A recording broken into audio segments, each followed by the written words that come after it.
Get ready to embrace debate. First Take starts now. Coming up on the First Take podcast, we'll give you our predictions for all of the NBA playoff series.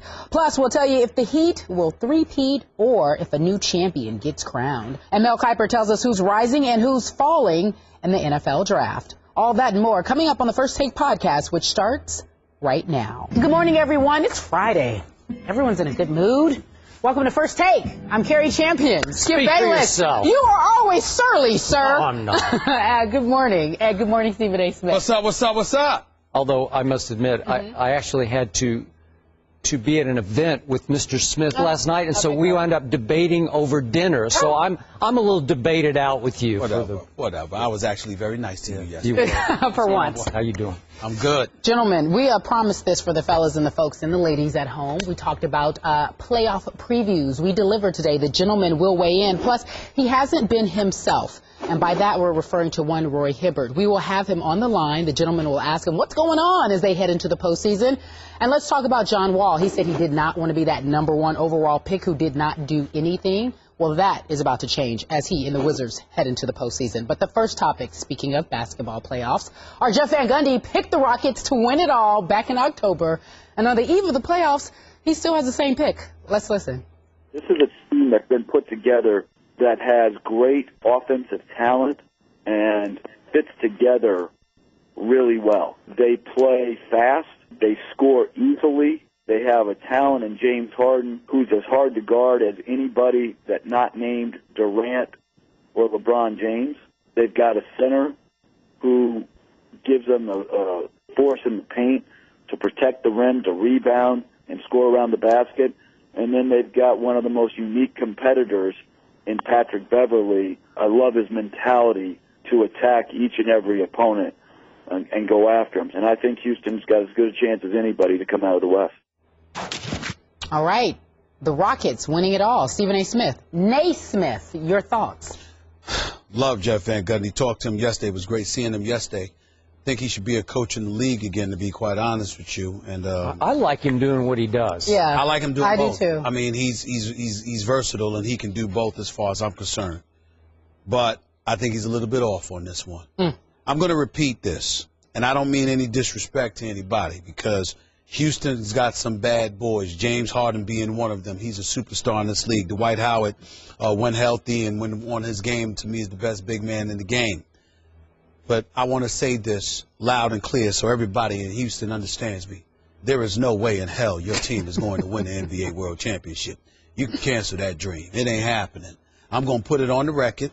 As a polar opposite to Jeff Van Gundy, I will be eating big-time crow in the event that the Houston Rockets end up debunking everything that I just said or what have you. I will sit here on this set.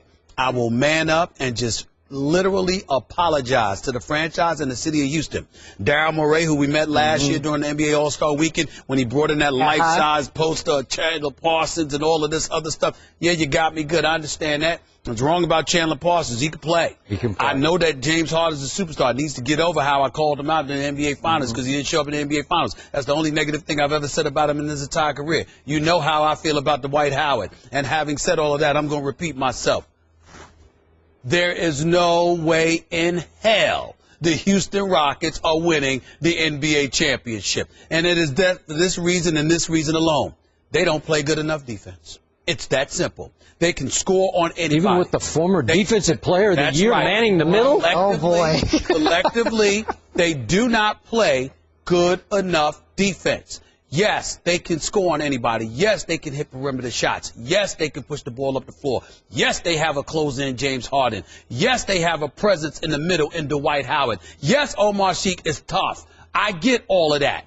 But these dudes don't stop people. I think they'll beat Portland in this series. I think it'll take 7 games to do it, okay? But I think they could beat Portland. But they don't stop people. And in the end, despite their success against San Antonio this year, despite the fact that, Oklahoma City could end up being vulnerable, I can't see it. I see Houston getting to the next round, but that's about all because they don't defend well enough to advance deep into the postseason, which is the impediment that Kevin McHale has working against him, because I think he's a good basketball coach. He clearly is incredibly knowledgeable about the game, but something's missing defensively with this team. And if you haven't resolved it during this regular season, I don't see how you resolve it come playoff time. All right. Okay, I hear what you're saying, but allow me to put into context the fact that Jeff Van Gundy, as you well remember, did coach the Houston Rockets from 03 to 07, and I'm pretty sure Jeff and family still reside in the city of Houston. They still reside in there. Okay. I mean, he's got ties. Okay, so maybe he wants to make a little bit of a hometown pick, which is fine with me, because you know what? It's an intriguing pick. Okay. James Harden is on the precipice, allow me to say, of becoming a superstar. You can't become a superstar until you show me in these games, in the games that count, okay? Talent. He has superstar talent. I agree with you. And because he did disappear in an NBA Finals two finals ago, as you called him out for, I do need to see more, and I expect that I will see a whole lot more, because he might be just the baddest man in the Western Conference playoffs right now, not including Durant and Westbrook and whoever else you want to throw in, Chris Paul or Blake Griffin. James Harden. Okay. Now, he might be a solo act, and I think that's to your point. He can score unstoppably. He can close unstoppably, but can they stop anybody else is the biggest question. Okay, obviously, I do not think they will get out of the second round, because I think they would run into the San Antonio Spurs, but that's to our next question. Yes, it is. Thank you. Okay, so you want to continue? You're good. You don't think they're going to win at all? All right, let's talk about the Eastern Conference, shall we? Take a look at our full screen standings. We have Pacers, Hawks, Bulls, Wizards, Raptors, Nets, Heat, Bobcats. We'll get to the West in just a moment. So I asked you this, Stephen Smith, Naismith, who wins the East? Well, the Miami Heat's going to win the East. Okay. I mean, LeBron James ain't getting knocked out by any of these dudes this year. I think that Brooklyn deserves respect. They will be formidable, but I think if they were to meet Miami, I don't think that they're going to, the 4-0 sweep that they registered against Miami this year, I don't think that's happening. Okay. Chicago simply can't score as much as they need to. They're going to be a tough out for anybody, but they're going to have difficulty scoring. Washington is simply too young. I don't see that happening for them. Toronto is a sleeper from the standpoint that these guys are young, they're athletic, they can play inside and out. Got a lot of respect for the job that Dwayne Casey has done. I'm waiting to see the contract extension that's due to him, because he deserves it. All of those things considered, of course, with the Indiana Pacers being as big, as physical as they are, having the #1 seed, Indiana has just shown me that they struggle too much offensively. I've lost faith in their ability to get to the finals. I believe they can get to the Eastern Conference Finals, and they can make it tough, because obviously, again, they're physical and they can go at it. But you have to have the ability to close. I will say this, despite their struggles, if Indiana were to get as far as the Eastern Conference, I would definitely pick them if Dwayne Wade absolutely positively could not go. But by all accounts, he should be ready for the postseason. There are no back-to-backs, and I'm making my prediction with the assumption that he's healthy enough to play, meaning at around 70-75%. I agree. If Dwayne Wade is at 70-75%, nobody in the East is beating the Miami Heat. It is that simple. They are going to their 4th consecutive NBA Finals. The Shane Battiers of the world, the Ray Allens of the world, I don't see these guys missing shots. I think they'll make shots. I think Michael Beasley, whatever doghouse he's been in or whatever, if you're Spoelstra, you better get him out of there, because you'll need Michael Beasley's offense on that floor in order for you to get back to the finals, in my opinion. I believe that it will happen. I believe he will make an impact, and I believe that LeBron James is just on too much of a mission, regardless of how he looked as the season waned. I think it was because he was taking a step back. He was pacing himself, trying to revitalize himself, and I don't think you'll see that LeBron James come postseason time when all of these games count. There are no back-to-backs, and a championship is on the line. He will be ready. Bosh will be ready, and I think that will be enough for Miami to go back to the finals. I am with you. I'm going to say it again. The Heat will go as far as Dwayne Wade and his bulky knee take the Miami Heat. I think the Heat effectively will win the East by default. I've got Heat in 6 over Charlotte. I have Heat in 7 over the Nets because you have convinced me the Nets are going to make the Heat win a Game 7 at home because I think they're that good. 4-0 against the Heat so far this year.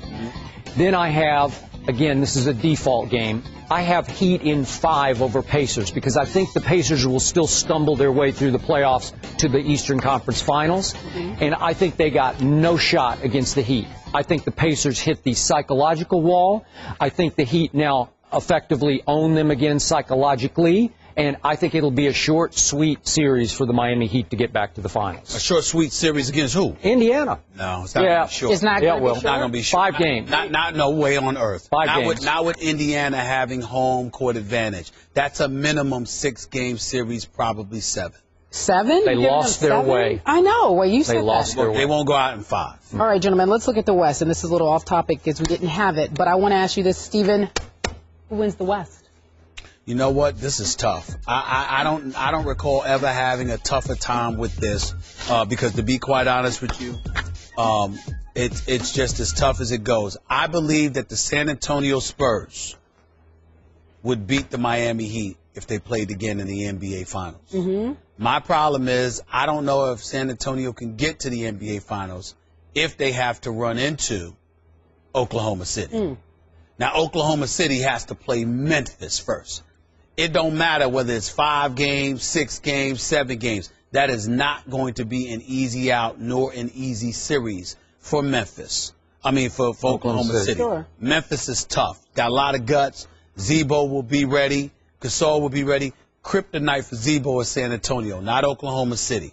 And so as a result of that, I'm just looking at Oklahoma City, that how much is going to be taken out of them in the event that they go up against Memphis. And I think in the next, from that point forward, I think they go against the winner, Houston Clippers. I'm sorry, the Clippers. They have the Clippers in the second round. Wow. The Clippers can beat Oklahoma City. The Clippers can beat Oklahoma. Well, are you saying they will? I don't know. I don't know. Which is why I don't know. This is pick time to know. Stephen A. It's hard to make the prediction. You know something? Go with it. It's just because, again, the Clippers could beat Oklahoma City, but Oklahoma City could beat San Antonio. But what? But the Clippers could lose to Oklahoma City. It's just so hard. I got to see how the Clippers are playing, particularly going up against Golden State. I don't know, Skip. I don't know. But it's time to know. Because they want to know. Skip. Do you want me to help you? No. I'm going to have to guess. You're going to have I'm to going to have to guess, Skip. This is an on-the-fly pick. It this is literally you know off how he the does top that. of the head. He looks at the rundown. No, that's not fair. It's not off the top of the head. This is what I've been struggling with for the last 2 weeks. Okay, but Come now on, you know. I don't it is know. now or never. This Skip is Bayless, you're going to pick San Antonio. it. How do you know? Because I know you. Skip Bayless, I'm going with KD, Russell Westbrook. Whoa!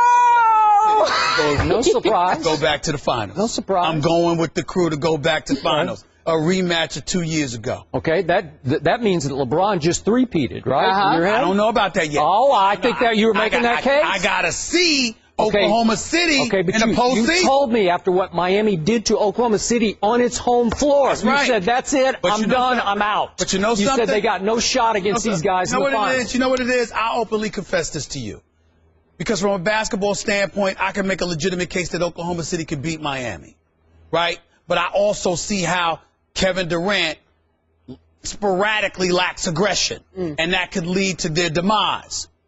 But you know what it is, man? I'm going to get emotional. I'm just a KD fan, man. Kevin Durant, Steph Curry is my favorite player in the NBA. He's my favorite player. Yep. But Kevin Durant ain't far behind, man. This dude is on another level. And I almost feel, I'm getting to the point where I almost feel it's sacrilegious to bet against him. I think Kevin Durant is the greatest scorer in the world.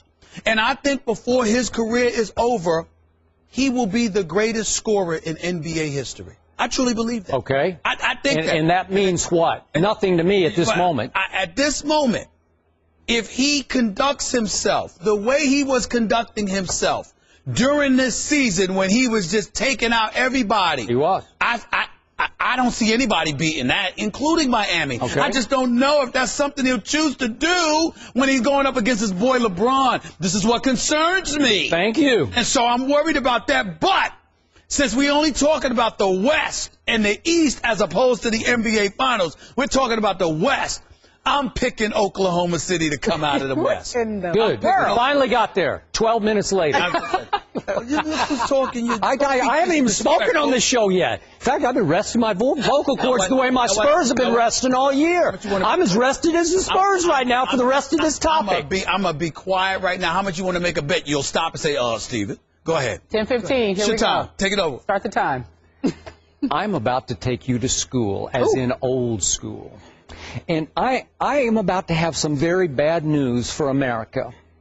Because America, my San Antonio Spurs are about to ruin what shape up as the greatest Western Conference playoffs maybe ever. The deepest, most drama-filled, superstar-studded playoffs are about to be ruined by a team that didn't have any player in the top 50 of the PER, you know, the Hollinger stat. Yes.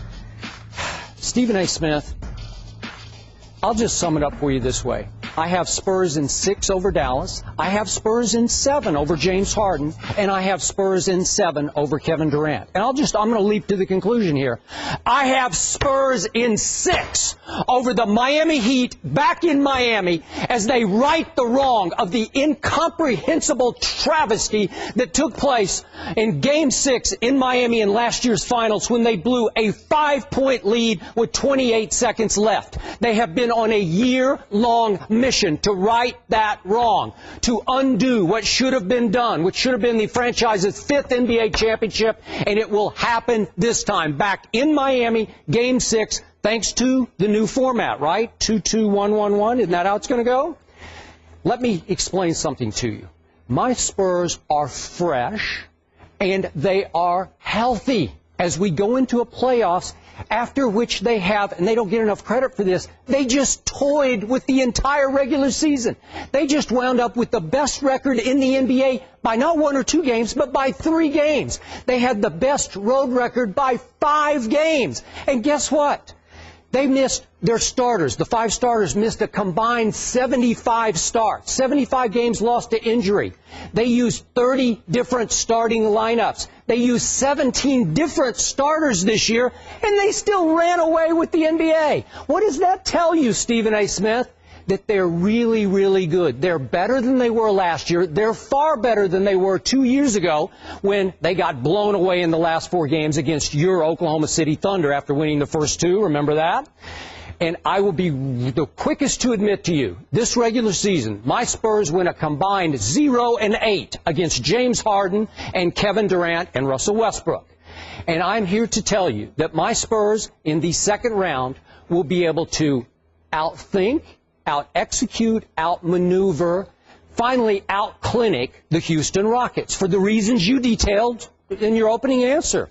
Because I think that Dwight Howard can be savvy challenged in big games. I think he can shrink and disappear in big games. It may take, I'm going to throw it out there as a 7-game series, but my Spurs have home court advantage over everybody this time, including the Heat if it takes 7, but I say it will be over in 6. So here's what I think. I have nothing but respect for KD and company. He had a sensational, one of the all-time great years we just saw from Kevin Durant. As far as I'm concerned, there shouldn't even be another vote for. Well, I mean, it's just over. He ran away with it. It's over. Okay. There shouldn't be another first-place vote. Right. Okay, fine. I am with you. But I'm here. I'm going to state it one more time. In the past, we have seen Kevin Durant have a fragile psyche in the biggest games. In 4 straight games against those Memphis Grizzlies last year, 4 straight losses. I'm not going to throw out the stats again because I don't want to pile on. Kevin Durant flamed out. By his standards, he was pathetic in the final minutes of 4 straight losses to Memphis. Do I think they'll have... What's that? Gotta let that go. Okay, well, I'm just saying, that is still sitting out there on his resume. There is much pressure on Kevin Durant to live back up to being Kevin Durant starting right now. There might be a little too much pressure. He might try to do a little too much. And his little running mate, Russell Westbrook, does have an iffy knee. We know that. He was being rested in the back-to-backs down the stretch. I don't know what might happen to his knee. I'm not wishing any harm to come to his knee. I'm just saying it's an issue.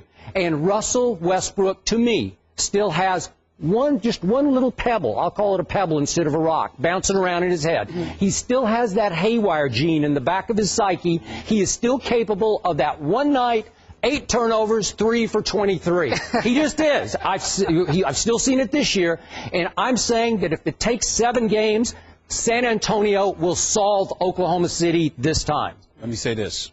First of all, I'll let you talk enough, right? Did I interrupt? 10-20. It was just pure eloquence. Yes, okay, I understand. I didn't interrupt. That's my only point.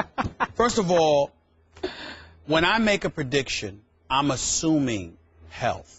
Obviously, health changes a lot of things. Dwayne Wade goes down, changes things. Paul George goes down, they might not get out the first round. You know what I mean? Okay. James Harden goes down. We're assuming health. So let's not bring health into the equation because we understand if dudes go down, it's a different ballgame. If Russell Westbrook isn't ready to go for some reason in the second round, okay, after I believe they will beat Memphis, I got news for you. They're not beating the Clippers without Russell Westbrook. It's a wrap. Clippers will take them out. Okay. You'll need Russell Westbrook. Okay, but we're assuming he's going to be okay. He's going to be okay. All right. You go up against San Antonio in the Western Conference Finals. I'm picking OKC to win that series in 6. I will remind you that when you look at the San Antonio Spurs, you know, Skip Bayless, just a few years ago, 3 to be exact, if I remember correctly, that they were the #1 seed in the West, had the second best record in basketball, won 61 games in the regular season and got bounced out in 6 games by Memphis. Okay, but you're missing the elephant in the living room. Last night of the regular season, Pop played Ginobili, and he busts up his shooting elbow and has to wear a brace against Memphis. Well, like you just said, if Russell Westbrook's out, you got no shot. Well, he's the difference maker. I will tell he you is this. playing 5 years younger right now than he was last year. You know what? But last year he showed up in the NBA Finals. He was horrible. It was horrible. Okay, but he's way better than he was last year. Well, he was better last year during the playoffs at some points before the finals began. No. In my estimation, he was. There were times when I watched him and I said, Manu Ginobili's making a difference. Come to finals, I couldn't even recognize him. Now, you got Marco Bellinelli, Patty Mills. He showed up. May I just say one thing? Say one. If there was such thing as a 7th Man of the Year award in the NBA, he would have run away with it. No question. Do you realize how many games he saved coming off the bench for them? I like him. I like him a great deal. Just like Danny Green came on the scene, and we saw some of the games in the playoffs in the finals particularly, we were like, wow,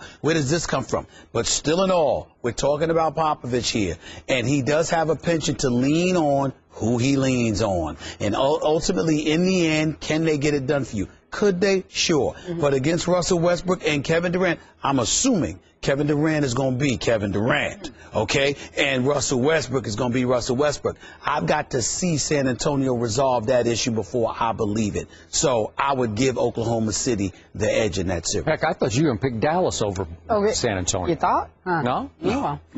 Meanwhile, Skip already told us who's going to win it all. His Spurs. Who between? Well, I do agree with him that if San Antonio gets to the finals, all right, but I would pick them in 6-2. But your pick was OKC Miami. That's right. When the two meet, who win? I have to wait and see Oklahoma City. Okay. I have to see how that's they're fair. playing. I will let you have that one. I have to see how they're playing. Because even though they can get out of the West, it's a and Miami is a different animal simply because of how they play and how OKC's style tailors to Miami. I've got to see what OKC is doing before I make that call. All right. Well, Skip gave a very eloquent speech, about 5 minutes, on why his Spurs are going to win it all. But I need you guys to go to ESPN.com right now. He has an article up detailing it even more so, why the boring Spurs will win it all. That's the title of it. It's up right now. I mean, I don't know if I can afford, to wait another season of losing. I really can't see that picture right now. As far as other teams that's out there and which quote-unquote team would be the best situation, you never know. I mean, sometimes the grass is not always green on the other side. So this is stuff that I'm gonna have to sit down, with myself and my family, and really figure this thing out. This is not a decision that's gonna happen overnight. It's gonna take some time. All right. As he mentioned, he hasn't made a decision just yet. Future is still in gray area for him. Deadline to opt out of his deal with the Knicks is June 30th. Stephen A. Smith, what do you make of Carmelo's latest comment? Well, first of all, I think it's important to say a couple of things. First things first. Carmelo Anthony, second leading scorer in the game, averaging 27.4 points per game, shooting 45% from the field, Shot more than he ever did before, no doubt about that, but was more effective. I can't say enough about how much our respect should elevate for Carmelo Anthony. Because to witness the debacle that was the New York Knicks this year, how atrociously pathetic they were on too many occasions. I can't say enough about him. Night in, night out, he came out there carrying the Knicks, leading them in scoring 99.9% of the time, doing everything that he could, literally carrying this team on his back.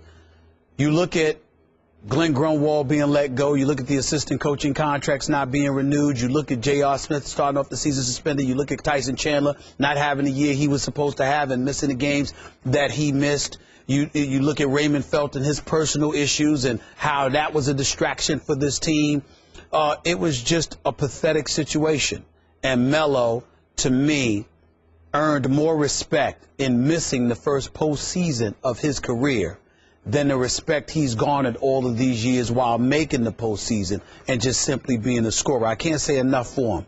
With that being said, what Melo has to understand is that with his words, he could talk about how he's going to think all he wants to, and that's true.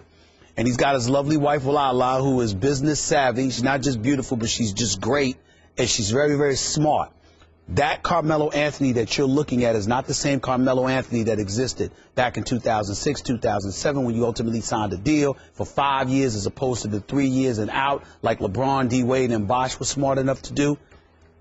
Carmelo's going to be significantly more savvy this time around. But what he has to understand is that it comes down to this. If you are about winning, you leave. If you are about the money, you stay. It's that simple. Because the New York Knicks are not in a position for next year to win basketball games. The talent that they have is going to be pretty similar to the talent that they have right now. And so as a result of it, if you're coming off a 37-45 season, all right, with the parts that you have, I don't expect much from the New York Knicks next year. Maybe they win a few more games. Maybe they might make it into the postseason. But I don't see them in a position with this roster to compete for a championship. There's no way in hell they will be. So as a result of that, you're asking Carmelo Anthony now to either opt in and stay an additional year and become a part of the 2015 free agent class, or to opt out and re-up for a long-term deal with the New York Knicks. So somewhere along the line, you're risking something. You're either risking getting yourself injured and passing up on the money, or you risk taking the money and consigning yourself to a losing proposition. So it's either that or go elsewhere where they're in a position to give you significantly less money in Chicago or making out a trade with Houston or Cleveland. Okay, so back to the question. What did you make of what he said? I made of what he said that it's a tough call for him because he has to make a decision between the money and winning. When he says he has something to think about, he's telling you, look, I can't deal with this situation again, so it's going to be hard for me to stay here because I don't see myself winning. But if I leave, I'm passing up on a whole lot of money. And I've got that to think about. Okay. That's what I made of it. He's either going to stay for the money or he's going to leave to win. Right. Okay, I'll tell you what I made of that one line about the whole idea of I really can't see going through another season of losing. Right. That's the first time I thought he is gone. That's what I thought. Well, you have said all along he is gone. I've been told. I've been told. Okay. That was before Phil arrived, but even that's right. Well, I have said ever since Phil arrived, you got to stay. To me, you got to stay for two reasons: the money and the winning. But you're going to have to give up next year. You're just going to have to sacrifice it. You're going to have to live through another sorry New York Knicks season, which I don't know if he's capable psychologically, emotionally, of just because, remember, he's still fresh from the debacle that was this season when they had pretty high hopes, and it was just a crash and burn season right from the start. I don't know if it's the coach's fault. I don't know if it's I don't know, but it was pathetic to watch. Even though I'm with you, he played his tail off. Maybe he tried too hard. Maybe he shot too much. But whatever, it was a mess, and it was hard for you to watch. And at some point a month ago, you just said, I can't watch it. I boycotted it. Okay? So I'm saying you might have to endure that again. but you have the great Phil Jackson overseeing. I don't know. Maybe Phil will opt to come down from above and coach at some point. Maybe it won't be next year, but maybe it'll be the following year. I don't know, but if I'm Carmelo, I'm going to see it through. I can make more money seeing it through, and 2 years from now, I believe the Knicks will win. And I think they'll start winning big. I think they will be a contender in 2 and then 3 years. But you would have to ride out next year. You just have to give that to Phil. And I don't know if Carmelo is capable at this stage of his career and life of doing that. Can we have real talk here? Yes. We always do, but when it comes to Phil Jackson, look, he's an 11-time champion. I have profound respect for this man. He speaks, I listen. The man knows the game of basketball. But in order to build a franchise, you have to have several components working for you. Your ability to recruit. Phil has never had to do that. You inherited Jordan and Pippen. You inherited Shaq and Kobe. You inherited Kobe with Pau Gasol and those guys. Actually he didn't, because he came back with Kobe, but it was after he was there that Mitch Kupchak pulled off the trade, getting Pau Gasol for Kwame Brown, okay? But we understand that. Now you're in a position where you have to go out there and facilitate getting stars to want to come play, all right? You have to convince them that the environment is as dysfunctional as we all know it to be, okay, because we know James Dolan's reputation precede him. I had somebody describe him. They call him in the cable television business, because he owns cable. They call him the North Korea of cable, okay? He's dictating. They say he's like a spoiled kid with all the toys that don't want to share. That's James Dolan. That's what they talk about. This is how they talk about him. So if you know that, in the world of business, that's going to affect an athlete's willingness to come and play with you and for you. So first you got to convince Melo to stay. And then after that, even if you got money for the 2015 free agent class, Skip, who you going to get? Are you sure you're going to be able to get some of the guys that's needed? These are questions. So it's not just about next year. You're not just asking Melo to wait through next year. You're asking him to be convinced that you know what you're doing and you're going to be able to pull it off in the years to come. That is a guessing game with this man's future, where all he'll have to show for it is money, whereas if he takes just a little bit less, there are a couple of places he could end up that are established as it pertains to being contenders for a championship. That's a better sell to me right now than New York. I hope he stays, but I wouldn't blame him one bit if he left. Decided to leave. Phil Jackson is now selling 11 championships, New York City, Madison Square Garden. That's pretty powerful to me. Yeah, but you don't know how powerful in the opposite direction James Dolan's reputation is. And by the way, from what my sources tell me, they're having problems already, because you know how you got the medical staff and they talk about how you gain restrictions and all of this stuff. Phil don't want those people as a part of the equation when it comes to him making basketball decisions. From what I've been told, Dolan looked him in the face and said, quote, "They're untouchable. Wow. You don't get to do anything with them." So he's already usurping the authority of Phil Jackson. It's a problem. It's a problem, man. You're trying to talk Melo out of town. Oh, no, I'm not. Talking down your Let me neck. ask you a question. You're killing him. Let me ask you a question. You know this, seriously. You look in this camera. I need you here. I need you to be serious. Am I not a Knicks fan? Does it not break my heart when they sit there and stick up the joint the way that they do? What are you talking about? You know, you're too much of a Knicks fan. Okay, that's fine, but don't say I'm not a Knicks fan. I'm too much of one. Yes. And my point is your team wins. It's been so long since your team won. Thank you. You finally just said, I can't watch them anymore, so now you're just completely down on the whole show. I am down on the whole show. It's easy for you to say Mr. 50-plus wins every year for the last 16 years. You haven't sat there and suffered the way we've suffered. You guys lead the NBA by how many games? 3. 3, road? 5 on the road. Oh, 5 on the road. What have you suffered? Yeah, those old, slow, boring, unathletic San Antonio Spurs. Yeah, they're kind of exciting. Yeah. Numbers don't lie, but they certainly can change perspectives, especially when we compare Kevin Durant and Michael Jordan through their first 7 seasons. MJ had 5 scoring titles. Durant had 4. MJ was in 7 All-Star games. KD 5. Jordan had 2 MVPs. Durant has none, as we know. And Jordan, first 7 seasons of his career, had 1 title. KD does not have a title. Here's the question. By the numbers, Stephen A. Smith, what does Kevin Durant need to prove during this season's playoffs? Kevin Durant has to prove how badly he wants this. Nothing else. This is a guy that last year in the very series Skip keeps bringing up, this guy had 35, 36, 25, 27. That last 21-point game was disastrous. We all know how horrific he was in that game 5 in terms of his shooting percentage. And it's not indicative of who Kevin Durant is because he usually shoots better than 50%. But in the playoffs last year, in 11 playoff games, he averaged 39 and 6. 30 points, 9 rebounds, 6 assists. I'm saying to you, this is an off night for Kevin Durant. This dude's scoring ability is just that prolific. We get to a point, and we have to appreciate, and this is what I'm trying to say, and this is what I always say about Skip. It's not about the facts. He's got the facts right. It's the perspective. Okay. The bottom line is... You're missing the big point here. No, I'm not. Yes, not at all. You are. No, trust me. On this one, you are. No, I'm not. Skip Bayless, I don't disagree with you that Kevin Durant has to step it up. But there's nothing else to discuss about him. This dude's skills are unquestioned. His abilities are unquestioned. We know he's going to get a point. The question. The issue is, what does he have to prove?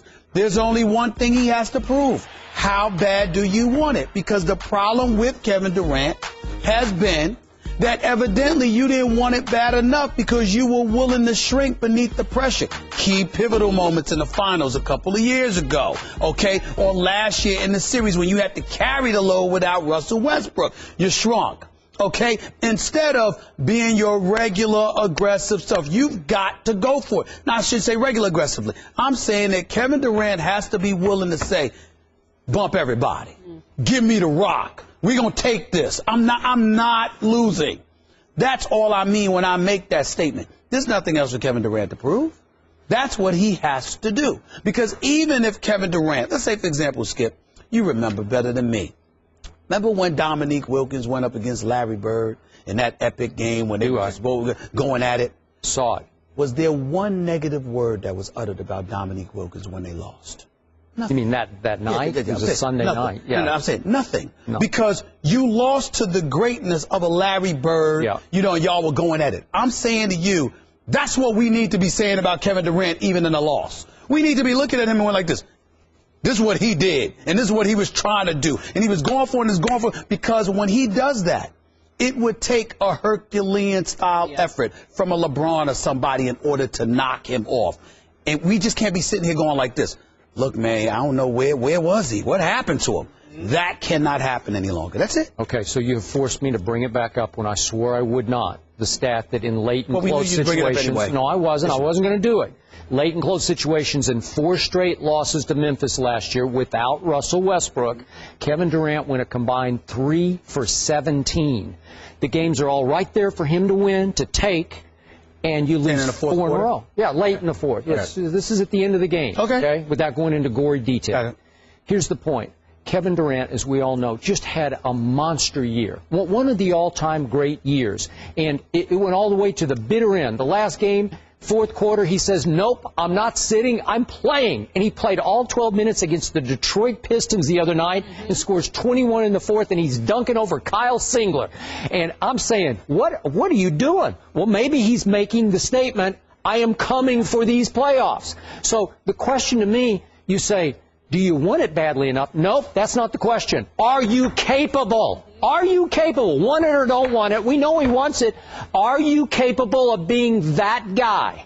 And again, we're framing this with the Jordan comparison. I despise the Jordan comparisons for the sake of. I know, but it's, look, numbers-wise, you rate, man. You compare. You're scoring like crazy. But the point is that you can't be compared with the man who went 6 for 6 in the NBA Finals with 6 MVPs. So let's throw that out for everyone's sake, including Kevin Durant.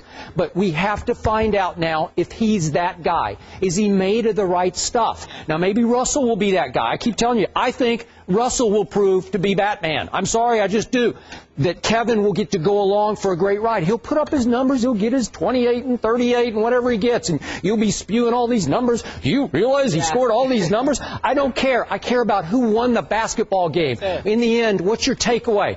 Russell Westbrook took that game over down the stretch. If that's what we're going to say, then I'll say it's Russell Westbrook's team.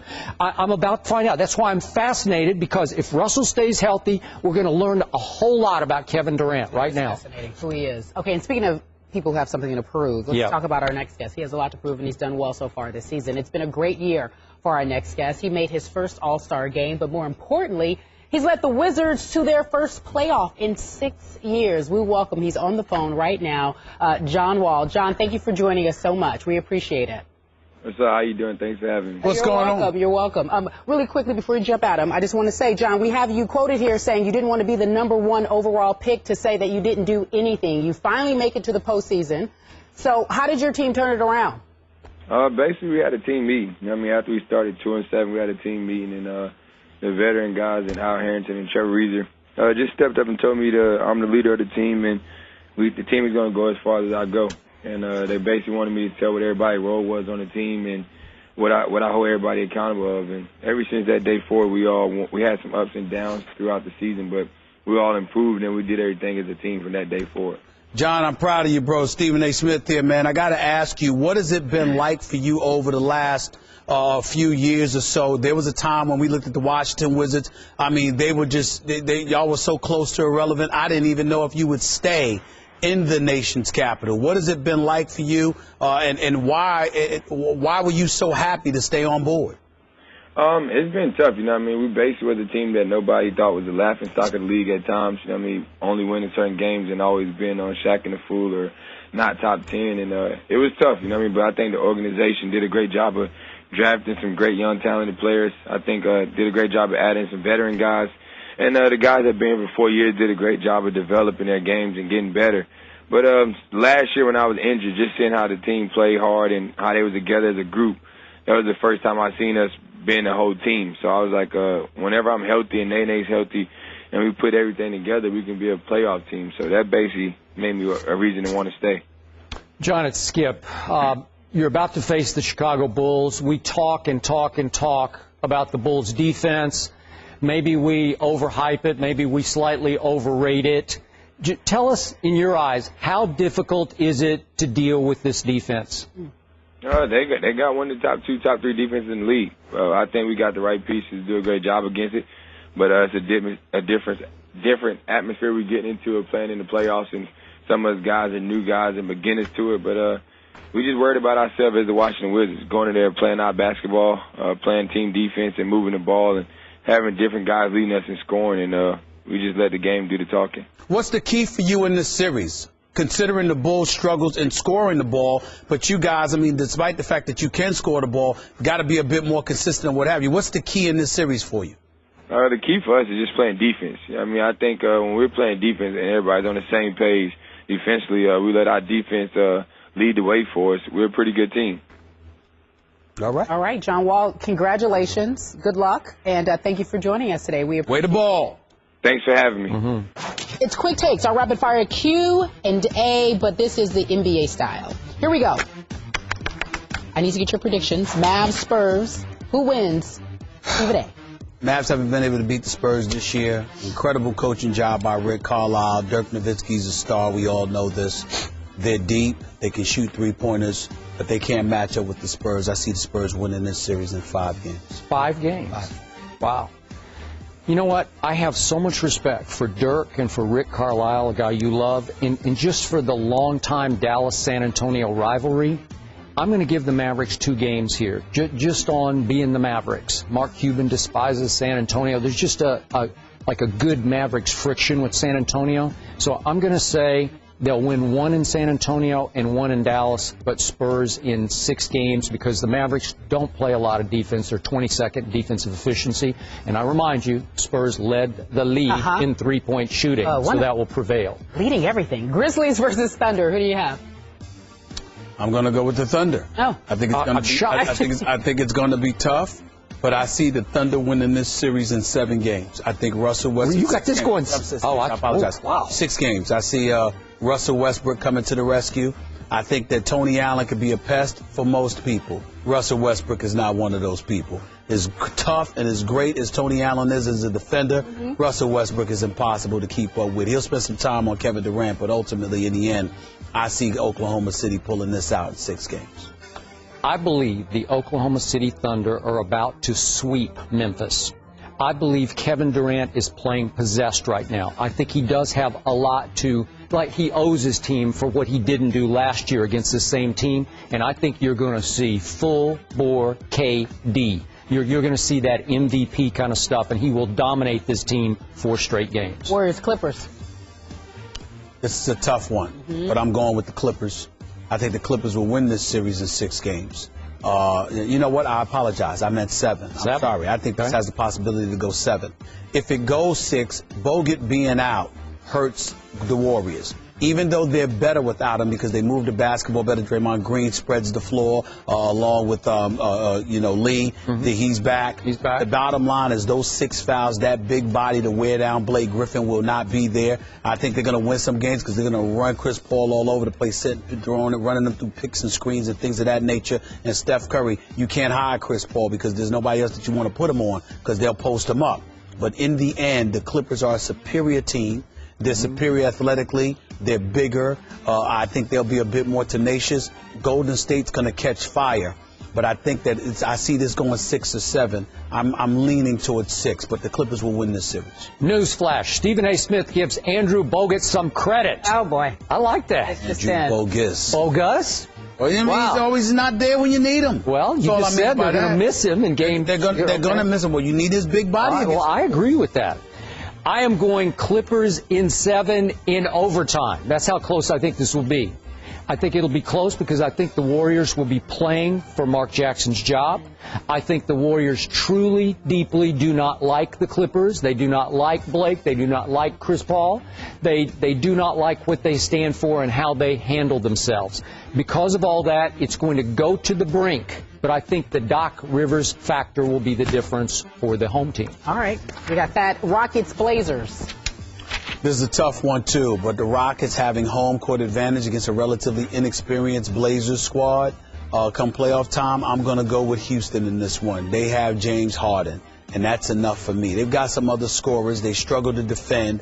But I think that Howard will make sure his presence is felt defensively. Yep. I think Kevin McHale will find the situations where he'll go big with Dwight and Omar Sheet. I think that James Harden, however, is just going to take over. It's going to go 7 games, but Houston on their home court in the Game 7 will pull this series out. Okay. I agree with you about Harden to the point that I think Houston wins this in 5 games.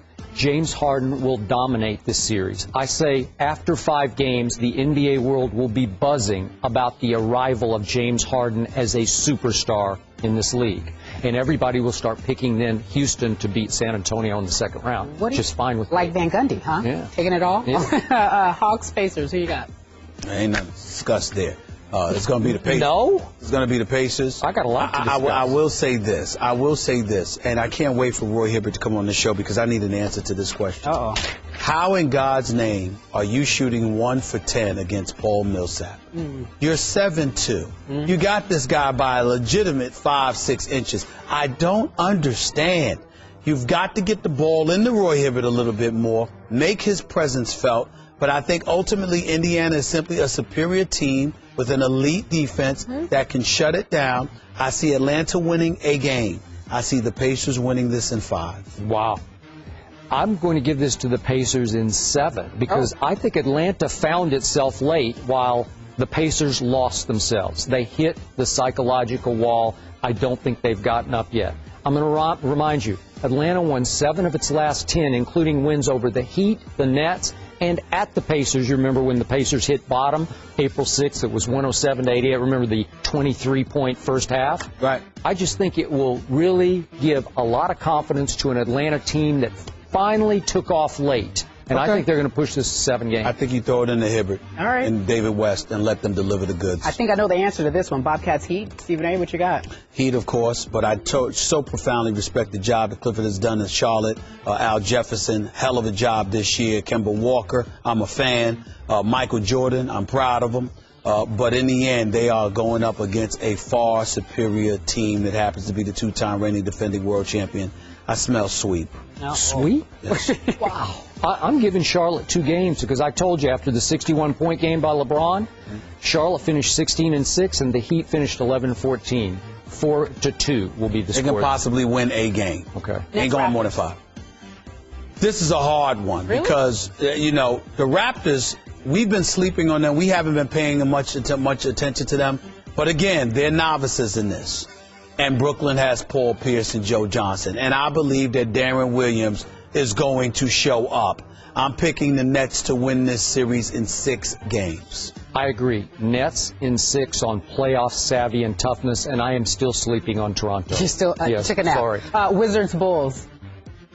Bulls, Yeah. simply because of the experience and the defensive tenacity and the exceptional coaching of Tom Thibodeau, who I believe is one of the top 3 coaches in the game of basketball. I think they find a way. I think Joakim Noah and those boys step up. The fact is that when you look at the Wizards, they hang their hat with John Wall and Bradley Beal.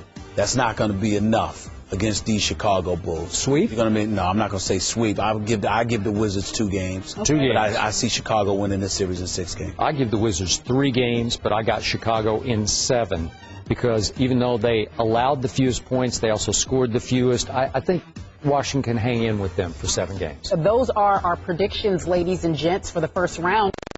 ESPN Radio. With the action on the court, the diamond, or the gridiron. Comes alive. The NBA.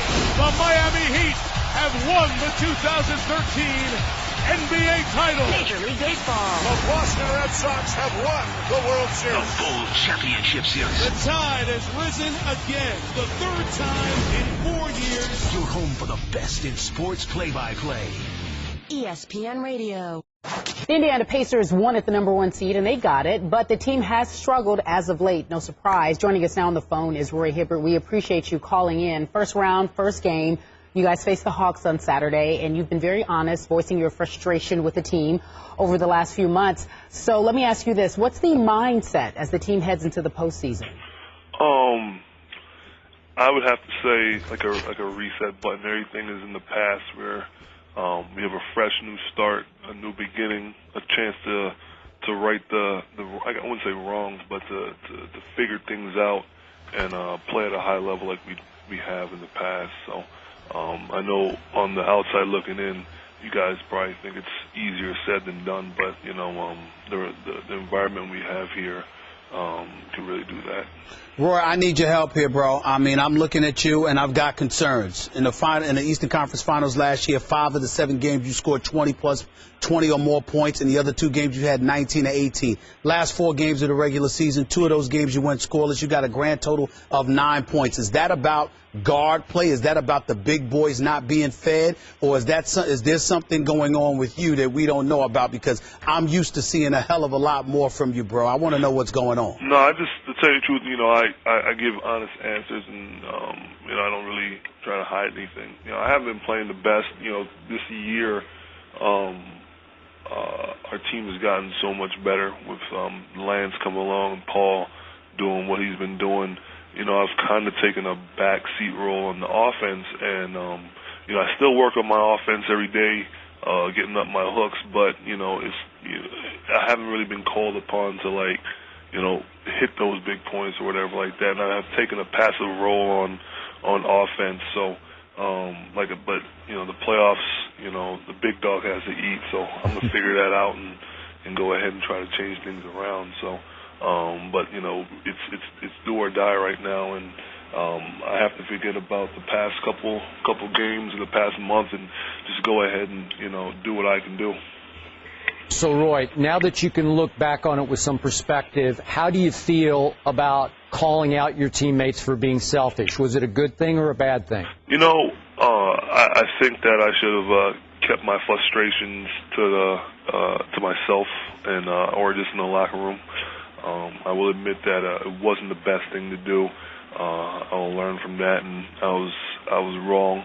And there's better ways to handle that than going to the media. So, you know, all in all, I learned. I talked to my teammates. They've talked to me, and I'm willing to accept, the criticism. And it wasn't the best thing to do. With that being said, Roy, as you look at this team going into the playoffs, some would say that you guys don't look nearly as formidable as you looked last season. You've got Atlanta in this round. Obviously, the projection and the expectation is that you'll be in the Eastern Conference Finals against the Miami Heat. Where are you guys right now from a mindset standpoint as it pertains to how good you are and how good you need to get? You know, we just have to realize, and we've talked about this as a team, that you can't just fast forward to the Eastern Conference Finals and play Miami or whoever. You know, there's a lot of hard work that has to go into it. So we're getting our minds right. We're watching film. And I'm not just giving you generic answers. I'm being honest and truthful. You know, we feel like we can play with anybody, but also we can lose to anybody. So we rise to the occasions against, you know, OKC and the Miami, but then we lose to, you know, the Clevelands and the bad teams in the East. So our mindset right now is Atlanta. They have a unique lineup where they have two bigs that can really stretch the floor, and they have Jeff Teague that can really penetrate and get to the paint, and one of the best three-point shooters at the two right now. So Kyle Korver. So in terms of shooting, the three. So our mindset is, you know, to be able to stop those guys and go on and hopefully get the first game.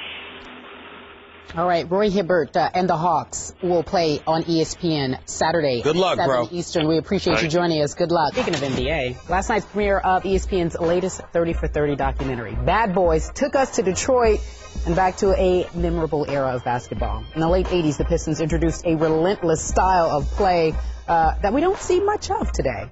Do we see any of that? Nope, not so much. Take a look. Stephen A. Smith, NBA become too soft? Of course it has, to some degree. I'm not an advocate of the violence. I'm not an advocate of putting a player in a position where you can get hurt because so much money has been invested. You need them out there on the floor. But I do believe that the brawl at the Palace at Auburn Hills forever changed this game. I don't blame the NBA for being as stringent as they are against it, because I understand you have corporate America to sell your product to. And if you're acting like hooligans, then ultimately that's going to affect advertising and sponsorship dollars, which is going to affect the bottom line. And if it affects the bottom line for the NBA, it's going to affect the bottom line for the players. So I certainly understand and applaud the NBA going that route and making the players accountable, because they're saying if you want to continue to get this money, you have to conduct yourself in an appropriate fashion that would ingratiate yourself with Joe Public and sue Public, as they say. And I totally get that. But however, I do think that the league has been a bit extreme when it comes to things, because I don't mind guys talking smack to one another and getting in each other's face. A little shove here, there, whatever. In other words, you're asking people to not only invest their dollars, but their emotions into your product. And when you want to quell and squash everything and take the cantankerous nature out of the sport, then it strips of the fervor, because all of a sudden you got guys hugging one another, befriending one another, and you've got people questioning whether they're really going all out to knock one another off. That certainly wasn't the case with the Bad Boys. And the only other thing that I wanted to say, Skip, before I give you the floor is this. The 30 for 30 feature on the Bad Boy was exceptional. And I've known Rick Mahorn as a personal friend. You know how far back Isaiah Thomas and I go. Bill Lambier and I are pretty cool with one another, because we worked on NBA Shoot-Around here together, and it was a pleasure working for him. It's highway robbery, the lack of recognition that the Detroit Pistons received for 5 years. They either went to a conference final, they went to the conference finals 5 times, they went to the NBA finals 3 times, they won 2 NBA championships, and that was near the tail end of the Bird Magic era and before the Jordan era really took off. And to see the lack of shine and hype that the Bad Boys receive, combined with the negativity that has come in the direction of Isaiah Thomas. Remember, he was blamed for orchestrating the walk-off all of those years after they had lost to Chicago. And what I've known for years, what he said for years, Bill Lambier admitted on camera, it was his idea. It wasn't Isaiah. But Isaiah Thomas, he's not perfect. We all know that, especially folks in New York that watched him running the Knicks. But I got news for you. On far too many occasions, he has been flat out lied on. He has been denigrated and excoriated unfairly. And it was good to see that feature, because it reminded us of something we all should know already, that the Bad Boys were some bad boys, and they deserve a hell of a lot more praise than they've ever received. You're a little older than I am, so I don't remember this period all that well. It's a little before my time. I'm kidding. You know what? It took me back last night as I watched that footage of some of those fisticuffs, and I was there, and I do remember it fondly, I must admit. I know basketball was a little more like hockey then, but you know what? They would mix it up. Nobody got decked. God forbid Kermit Washington, Rudy Tomjanovich. You know, that set the NBA back. Remember that? I was there for that also. But this was just basketball, man. It was playoff basketball. And what would shock me about the fisticuffs is nobody would even get thrown out of the game. You know, like they'd just wail on each other and then, oh, let's just keep playing. You know, and it was really fun. It was heartwarming. I know that's going to come across wrong, but it was heartwarming to me to watch it last night because as much as I still love our NBA today, I'm going to borrow your line. I got to tell you, it is softer than cottonelle tissue, if I may borrow that. Thank you very much. I think our superstars today are mostly mentally soft. I'm sorry, they just are. And they've been conditioned to be. And you're right, the turning point for the league was the malice at the palace. And I do not blame our ex-commissioner Stern because the very existence of the league got threatened that night because the advertisers are saying, seriously? This is what I'm supposed to invest in? Right. And Commissioner Stern said, enough of this. And so it didn't just get cleaned up, it got softened up. And I don't love it anymore the way I quite loved it then. And again, now we come on the show every day and we're saying, was that a foul or a flagrant? Or I'm like, wait a minute. We lost all perspective on how this game used to be played. I don't think there was anything wrong with the way it used to be played because there were unwritten rules. You know this and I know. There were certain lines you did not cross on that floor with your fisticuffs, right? There are other nuggets that need to be remembered here. One key thing from that 30 for 30 film, we both believe Jordan's the greatest ever. I love my brother. And I'm here to tell you, one of the things that I love seeing, and more than those highlights of them mugging him and what have you, what I loved seeing was Jordan in the weight room when they were explaining how he had to buff up and get stronger because you knew what was going to come. He was ready to go in 88, 89, whenever it was. You know what they call it? The Breakfast Club, baby. But then Pippen had the migraine, which, I mean, look, how do you not ready? Migraine, I just don't say. Hey, but that's when I lost it for Scottie Pippen. That's when I said, okay, I got it, but I still love Scottie. My only thing is this. Jordan, if people know how to peel stuff from his skip, it's emblematic of how you couldn't take anything for granted. Yeah, there was money to be made and all of that stuff, but you couldn't take anything for granted. If you wanted to win, you were going to have to put in the work. You didn't just get the contract, live fat and happy, and then be gone after you counting against somebody's cap for 3 or 4 years. You had to go out there and perform because you could get beat up. And I'm just saying, I miss that kind of physicality. I miss that kind of in your face. You would be embarrassed. It took Pippen years to overcome. Migraines, people were calling him a punk. Yeah. Now, I'm not saying that's fair to Scottie Pippen. I'm just saying that's what people were doing. You had to have some kind of pride. You don't necessarily have to have now because you're not held as accountable now as you were before. And that's what I loved about watching last night. It reminded me of what accountability is all about in the world of professional sports. So when I look back at those glory years for the NBA and I look at today's landscape, there is one player I believe would have fit with the bad boys and could have held his own. You ready for that? Are you mouthing something? I assumed I knew it was, but you go. I've been hard on him. Okay. Russell Westbrook. Oh, really? I believe he could have held his own. He would have been in that era. Chris Paul could have held his own. Yes, he could have. I don't know. Yes, he could, because he's a pit bull. Chris Paul is a pit bull. Ask anybody who goes up against him. Toughness. I'm talking about toughness. This is what we're talking about right here. LeBron James could have been in any era. He might whine about it from time to time, but he's going to go at you. Not Kobe? There's nobody. Of course, Kobe. Yeah, of course, Kobe. No, with his shooting ability, stop. No, I agree. It's hard. I can't even include Kobe in today's landscape at the moment. He's not a part of it. Well, I'm saying he's not a part of it because Kobe's from another level. He's on another level mentally. These guys, most of them can't compare. D. Wade would have been something to deal with as well because he got heart. As long as he's healthy, he's got that kind of heart. Clearly, you look at guys like that, there's no doubt about it. Melo, too. Melo ain't scared of anybody. He's going to get his points now. Melo's going to put up some buckets. But again, in the end, we go back to this. Michael Jordan in Chicago celebrated. Magic and Bird celebrated. Even Dr. J with Moses Malone, Andrew Toney, Mo Cheeks and those boys won championship, celebrated. The Pistons go to 5 straight conference finals, 3 straight NBA finals, 2 NBA championships, and they're merely an afterthought. It just shows to me how the league, it's no disrespect, made a concerted effort to bypass that era, to get away from them. And if you remember, when Pat Riley came to New York, he had success to some degree because he sort of emulated what the bad boys were doing in Detroit in the 80s. Okay, That's what he tried to do. You're missing the point. It's lack of superstardom, because even Isaiah, when he was playing, was right. I'll give him superstar, but again, you're coming on the heels of Magic Worthy, Perkins. Yeah, but let's remember something, Skip.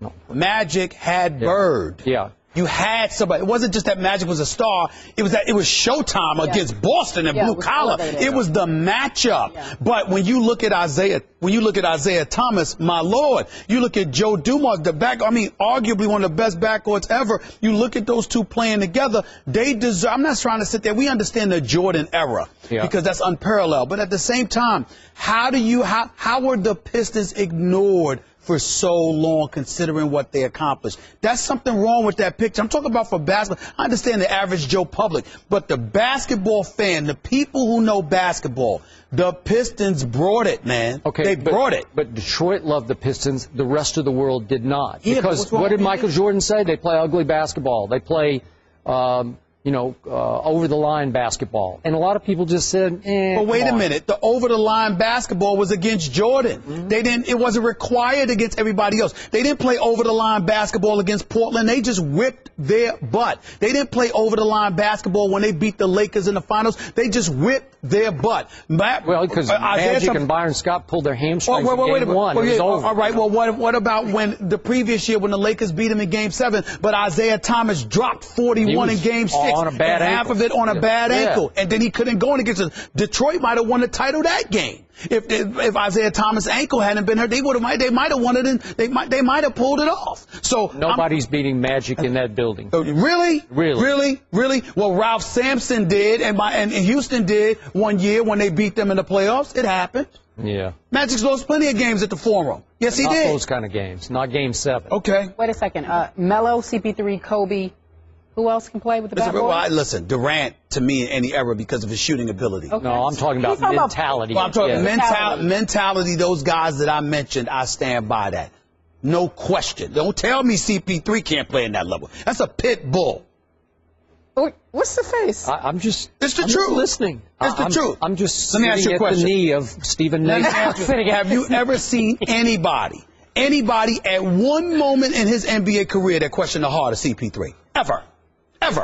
I've heard a lot of people question him in the postseason. Don't give me that look. Heart? When? Whatever, his psyche or whatever it is. When does this happen? Hey, he's got a lot of pressure on him. He's got pressure on him. He's come up short a bunch of times in the postseason. What? When he was playing in New Orleans, do you remember what he did to Jay-Z? You don't think he came up short? No. I think other people didn't show up last year. Don't bring that up. Don't you dare blame the Clippers last year on CP3. Will you watch it? Will you watch it? Closely. So did I. Somebody else. How did I not watch it? Gallivanting off at another game over here. No. I've been to several games. So what are you trying to say? I didn't see the game? Come on, that's CP3. CP3. Chris Paul has a lot to. You look at his postseason legacy and tell me it's stellar, because it's not. Listen, you got to play with a team too. But in the end, I've never looked at his team losing and said, "Oh, that's CP3's fault." CP3. Don't bring me superstar unless you bring me a bunch of playoff. Are you trying to say that as a point guard, CP3's not a superstar? Is that what you just saying? Are you saying that with a straight face? I'm saying that. Yeah. Are you saying that? I'm not going to give him super. Have you spiked? Check this diagram out. Check this diagram out. You've got to be crazy. It's CP3? CP3? Are you kidding me? I'm not kidding you. Who's a better player? Use your computer. You're always put your glasses on. Put your glasses back on. Listen. Just don't knock the computer. Don't knock the computer just because you scribbled notes like you in 1970. Help me out here. He doesn't have any. He doesn't have any rings. What kind of talk like he has 7 rings? Excuse me. Does Russell Westbrook have a ring? You call him the Batman now, right? I said we're about to find out. Did you? What do you mean you're about to find out? You called him Batman weeks ago. What are you talking about? What are you talking about? CP3. I don't think you're going to beat the Spurs. Any coach that goes up against CP3 CP3 would tell you he's a superstar point guard. Superstar point guard. No. Oh, Lord have mercy. No. You should have your basketball card banned. I don't understand you. You were game. That's what's happening. That's what's happening. You going to cover No, the I'm not Clippers? going. Okay. No, I'm not going. Hey. Oh. Show me. I just don't tell me. understand. Show me. Don't understand. So in other words, you're going to bring Tony Parker's a bad boy, but it does help that he had Tim Duncan instead of DeAndre Jordan. And I like DeAndre Jordan. He just got to hit free throws. But I mean, what you acting like Chris Paul been playing with those dudes? It's the blast. Don't bring these superstars unless you bring these playoff wins. Show me. Listen, Look, a guy that didn't pass. Wait a second. Has Chris Paul even played in a conference final? No, he has not. It's not. No, he has not. Wow. It's not. And we're calling him a superstar? He's a point. He's the quintessential point guard in this game. Boy, I miss the 80s. Without question. You do miss the 80s. I do. And if Chris Paul's the closest thing to Isaiah Thomas. This guy doesn't miss the 80s. He's Chris Paul's the closest thing to Isaiah Thomas. Am I lying? Oh, boy. The closest thing to Isaiah Thomas. And why do you talk? And by the way, why do you just talk about Isaiah Thomas like, oh, that's just oh, he's all right. This is Isaiah Thomas we're talking about here. Okay? Yeah. Chris Paul is the greatest little guard. I'm not talking about scoring because we know that's Allen Iverson. Chris Paul is the greatest little point guard since Isaiah Thomas. Is that not a fact? Yes or no? I don't know. I'd have to think about that. Oh, my God. All I know, he hadn't even played in a conference final. How can we even ask that? That's a blasphemous question. He's been in New Orleans and then with the Clippers with DeAndre Jordan and Blake Griffin struggling to hit free throws. Skip, what are you talking about? Well, I thought he was the leader of the team. He should take over. Okay. Take him home. All right, okay. Why do you let him do this to you? It's unbelievable. I just don't know how he says stuff with a straight face sometimes. Chris Paul, I guess, maybe. Chris Paul? Don't let him do Chris Paul. We got to get to break. That's a lot to prove to me. Come on. It's unbelievable. Oh, we're leaping to some conclusions here. Leaping to what conclusion? Hold on. Don't calm me down, Kerry. Don't do that. CP3 we're talking about here. Who are you? Come on. CP0. Oh, boy. Okay. 0 rings? I can't.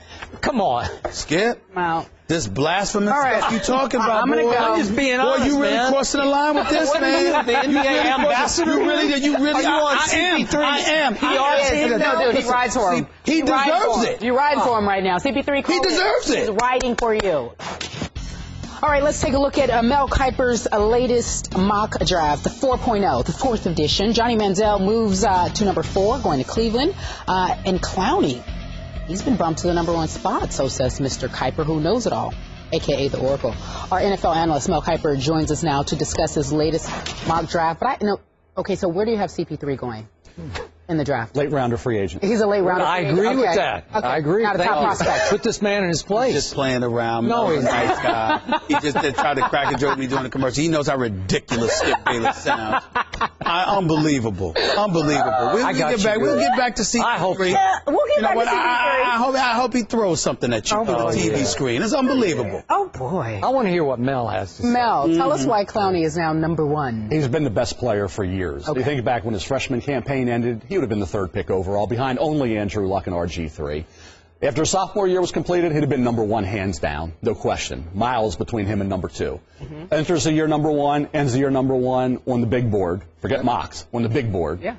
And all these people that talk about he'd had a down year, I don't like to find a defensive end at any level that can beat 4 guys blocking him, 3 guys blocking him, 2 guys minimum blocking him. And this notion there are all these great left tackles in the NFL, there are not. There's a handful. That's it. So to me, Clowney for Houston with Andrew Luck makes a lot of sense, unless there would have been that quarterback. If Johnny Manziel could have maintained that spot or been a guy that everybody was so enamored with and there was a consensus, he'd have been number 1 over the defensive end. But there's no quarterback that you can build a consensus on, nobody else to consider. You take Jadeveon Clowney. I completely and totally agree with you, but I must ask this question. Where did all of this noise about Khalil Mack come from to the point where people were talking about the possibility of him being taken over Clowney? This is what you go with during mock draft time, Stephen A. You go by what the momentum is, what the talk is, and who the best players are. Khalil Mack's the 2nd or 3rd best player in this draft. Okay. It's Clowney, either Sammy Watkins, wide receiver Clemson, or Khalil Mack. You can go in any order after Clowney. 2, 3 are interchangeable. Khalil Mack's special. You say, well, University of Buffalo, should that bother you? You see the Ohio State game August 31st? This kid is a physical, athletic freak. He is a kid who went out and dominated on the field. He's intense in his demeanor and his ability to go out and take over games. He's got a little bit of a chip because nobody really coming out of high school was going to be recruiting him. When he was playing Ohio State, he'd have been just another guy if he was in the Big Ten. He showed the Buckeyes he wouldn't have been just another guy in the Big Ten.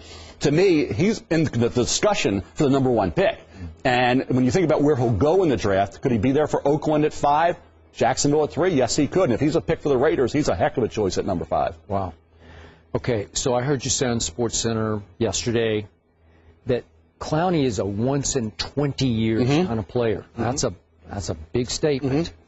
So you just talked about double, triple, quadruple teams that he faced. But even though the great Bill Belichick, the draft mantra has always been traits over performance, I must admit it does stick in the very back of my psyche that maybe against double teams last year, he still shut it down too much. And I don't know exactly why. I think he might have just been protecting himself, just saying, hey, what's the point here? Does that concern you even remotely that he didn't perform even against the quadruple teams? I don't agree with the fact that he shut it down. Okay. I went back and looked at the coach's tape of 5 games and broke it down with a former GM in the NFL. And we're sitting there and I'm thinking, okay, where's this lack of hustle? Where is it? Yeah, does he chase every play to the opposite side of the field? No, but find me a defensive end that does. You got to play 4 quarters in this game. He is impactful on plays when he is double and triple teamed. He's got unique ability that you just don't see. And find me a defensive end in college needed 2 or 3 guys to block him on every play. That's why he's special. That's why Andrew Luck was special coming out. They're rare. Normal defensive ends don't need 2, 3, 4 guys to block him. He was still impactful. I saw hustle. I saw a kid who played hard. I saw a kid who played as hard in the 4th quarter as he did in the 1st. To me, I don't buy the stats. The stats lie. You can have 10 sacks and have a horrible year. You get a sack a game. Okay. Who cares? You can have a horrible game and get a sack. So sack totals don't matter. Are you impactful? Are you doing what you need to do? Like I said before, left tackles in the NFL are not all great. Okay. Good luck trying to beat him, handle him one-on-one. Okay. Good luck to NFL left tackles trying to handle Mel, if they're high motor guys, where would you? How do we describe his motor? What is it? His motor for a defensive end?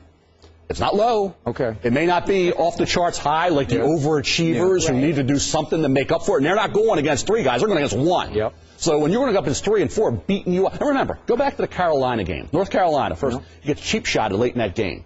Comes off limping. He's talked about as a Heisman candidate before the year. He's talked about smart to sit out the year. Don't even play. Shut it down. Don't play. Don't risk it. This is in the kid's mind. After he would have been the number 3 pick, number 1 pick, now he's a number 1 guy. All it's going to prevent that is get hurt.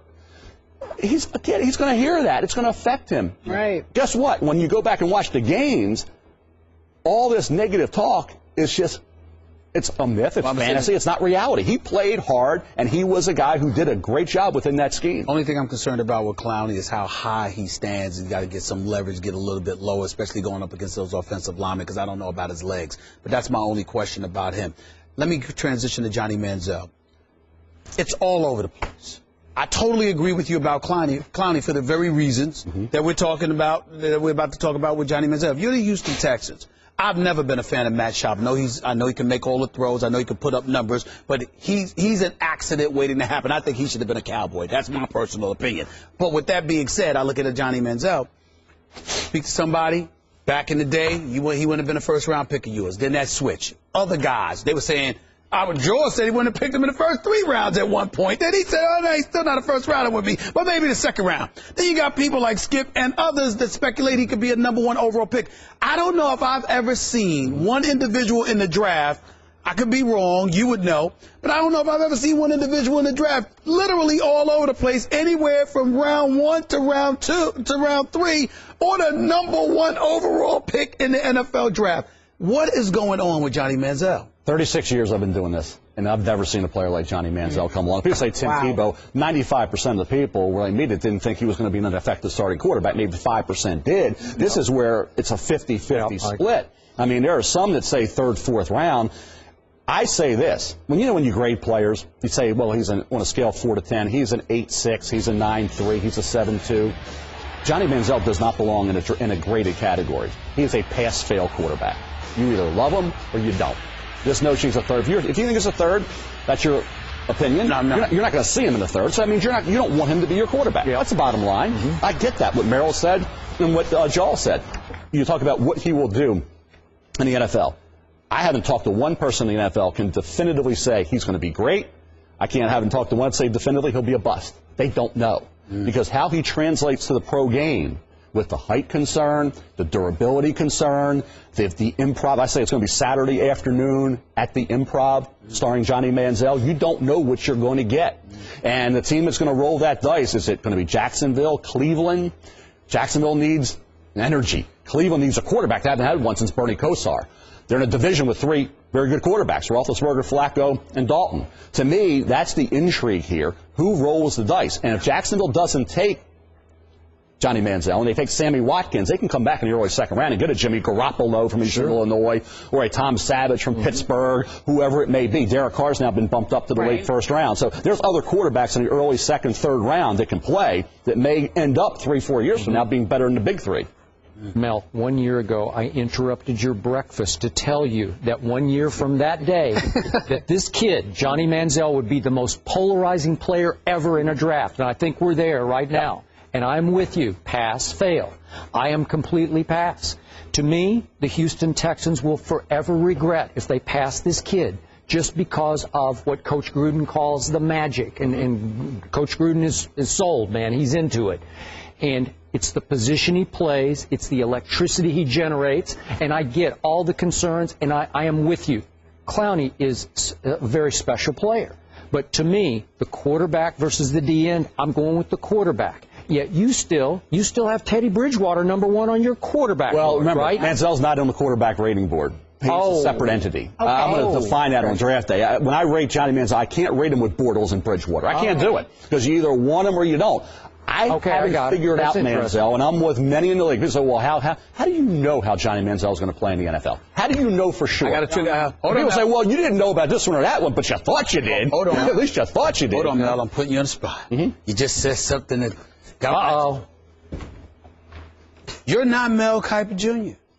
You're the boss for the Houston Texans. You got the #1 overall pick. What do? You take Clowney. Yeah. Period. It's just that simple. But do you take him because he's the best player, he's the most sure thing? Because Skip's whole thing is this. Not only is Johnny football a sure thing with him, but he's also box office. So that should come into consideration. Where are you on that? Your box office if you're winning. Yeah, the bottom line is if you get some ticket sales and then you lose, that's not going to sustain itself. You got to have a quarterback who can play. Same argument with Tebow. Is it going to sustain with Tim Tebow? No. To me, Clowney is a once in every 15, 20-year guy. He's a pass rusher. This league's about throwing the football. It's about getting after the quarterback and covering. It's not about linebackers. Unless they can rush the quarterback and rush the passer. Mel, explain. You say you don't have Manziel as a in your quarterback prospect. Explain what you're trying to explain on draft day. He is a wild card. He is a unique entity. He is a separate, try to figure me out, pass-fail quarterback. He's not a rating quarterback. You can't rate him against Blake Bortles, and you can't rate him against Teddy Bridgewater or Jimmy Garoppolo. You got to separately say, I'm going to roll the dice on Johnny Manziel. I'm taking it. I believe in all the positives that we talk about. You talk about intangibles. Nobody competes as hard as Johnny Manziel. His arm strength is very good. It's been proven you can be 5'11" and change and make it. Russell Wilson's not even 5'11". Johnny Manziel's close to 6 feet. Will he stay healthy? Who knows? Is he going to be smart like Kaepernick and Russell Wilson and get out of bounds or get down, or like RG3, take hits and be hurt all the time? He was hurt in the Auburn game. He was beat up at the end. That's why he didn't win that game. I don't know how he's going to do at the pro level because I don't know how he's going to play. Is he going to play smart or is he not? If he doesn't play smart, he will be on the sidelines watching because he'll be injured. Okay, but you have vaulted him all the way up to 4 to Cleveland, right? Why? Because Cleveland needs that thing, that energy, that magic, that quarterback. Three teams: Houston, Jacksonville, Cleveland. Minnesota at 8. All need quarterbacks. We're on agreement there. Yeah. They got to get better somehow, some way.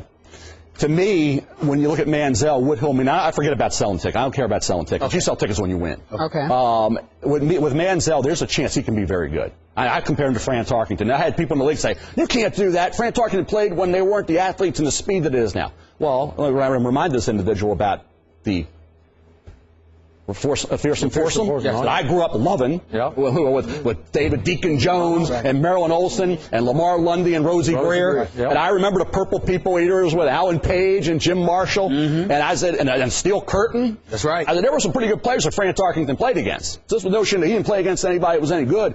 A lot of Hall of Famers he played against, and he was able to run around and make things happen. I just think you need some energy. You need an it factor. If you went on the street and said to the average fan, name me 3 players on the Jacksonville Jaguar roster right now, most would probably have trouble naming 2. Scratching heads. They need some identity. They need that it factor, that magic that Manziel potentially could bring. You hit the jackpot with Manziel, you're going to win a lot of games. You miss on Manziel, it's happened before. But you're saying it can't happen with the number 1 overall pick. That's what not with Clowney being there. If Clowney's not there, then it's a different ball game entirely. Then you're looking at Khalil Mack. And I think Khalil Mack would trump a quarterback.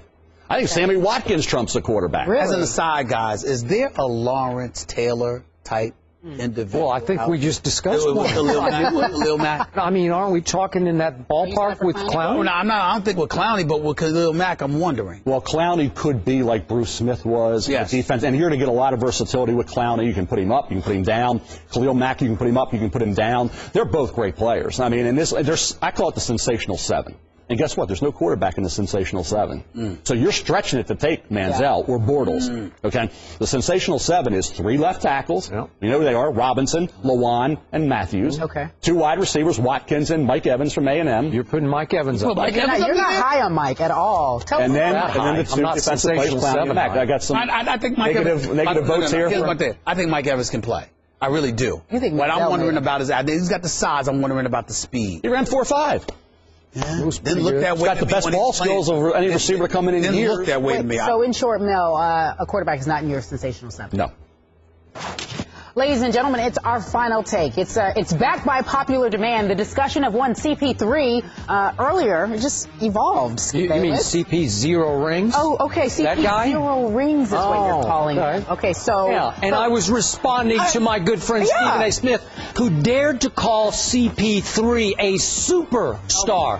Wait a minute. I need to see a whole lot more in the postseason before I even think about putting a super in front of star in front of CP3's name. Because I'm going to remind you, in 9 NBA seasons, he's been out of the first round only twice and never even to the conference finals. He is 16-24 in the post, 16-24, and you're bringing me superstar. And let me tell you this, I get this from a lot of people far smarter than I. You know, I run my traps around the league too. I know some people. I've been doing this for a long time, and a lot of people I respect say, wait a second, he's been coming up way short in these postseasons. How are we calling him any kind of superstar? That doesn't mean they're not lying through their stinking teeth. No disrespect to them. They're saying it because they don't have him. Every single one of them would sit there and get on their knees at his doorstep if they had a chance to get CP3. That's number 1. Number 2, it's a miracle. He actually got $107 million from Donald Sterling. He ain't giving that money to anybody, but he gave it up to CP3. You know why? Because you have to understand the nuances of basketball. There are certain responsibilities that come with certain people. That's right. When you look at a guy that's gotten bounced out of the playoffs, CP3 has lost to San Antonio twice. He's lost to the Los Angeles Lakers with Kobe and Pau Gasol and those boys. Who the hell was he playing with? As a point guard, you have certain responsibilities. If you're Kobe, if you're Melo, if you're LeBron, if you're D-Wade, if you're Kevin Durant, that's different because the ball is placed in your hand as a scorer. Deliver the goods. Take me there. When you are when you are a miniature dude, you are an orchestrator. I said superstar point guard, meaning that when it comes to running the show, captaining the ship, being an orchestrator, a facilitator, a floor general, anybody, and I mean anybody, that knows the game of basketball will tell you this brother is elite. Elite? Just elite. This is what it is. Now, other guys, if you deliver the goods, you can take a horse to the well, you can't make him drink. This is what it is. He's wait a second. He's a pit bull. He's a very good player. Thanks for listening to the podcast. Monday, it's the actor Michael Rappaport. He'll join us in studio. Catch all that more on First Take at 10 a.m. Eastern, 7 Pacific on ESPN2. The next big thing, the next new kid, the next overnight sensation, the next rookie, one to watch, the next Hall of Famer, the next intimidator, the next 6-time, the next king. Next. Who's next? Let's find out. Names are made here. The History 300 at Charlotte, Saturday at 2:30 Eastern on ABC.